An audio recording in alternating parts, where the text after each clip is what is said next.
Final score here from Pittsburgh, St. Louis 2, Pittsburgh 1. And the Riverhound fans obviously applauding their players for a hard-fought effort, but it will conclude at that as they will not get anything from this match. St. Louis snatching all 3 points, and it was on the back of Christian Valesky's goal midway through the second half. And we'll go to highlights. And Morgan, this game had a bit of a crazy start to it, but it ended up being a bit of a dull match after the first 2 goals were scored. Yeah, we talked about it.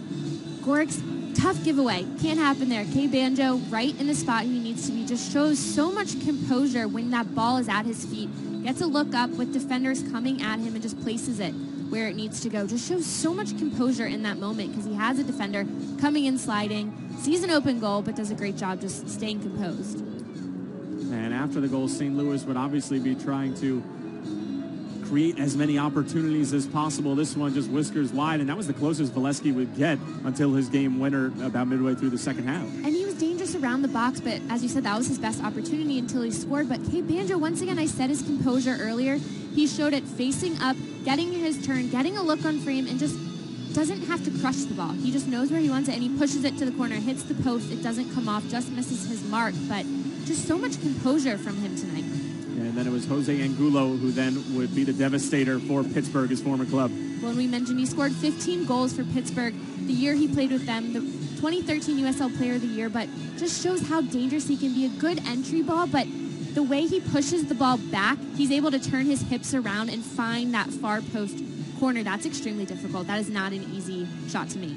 And it was actually Wes Sharpie who ended up being the assister on that goal, and a goal we'll see in a couple seconds as well. Pittsburgh had a couple of decent chances. This was probably the best one in the second half. Jamal Jack was really good on corners, both defensive and attacking. He was able to find the ball, but nothing was able to come from it. But the ball from Sharpie set up Valesky's goal. The vision he had to split the defenders and the pace he played the ball with.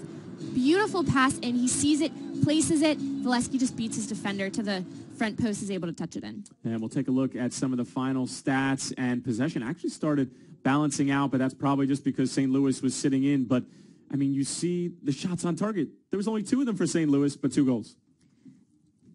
I guess that's the way to do it. If you're only going to have 2, you might as well put them in. Might as well. I said at halftime I'd like to see them get more shots on target.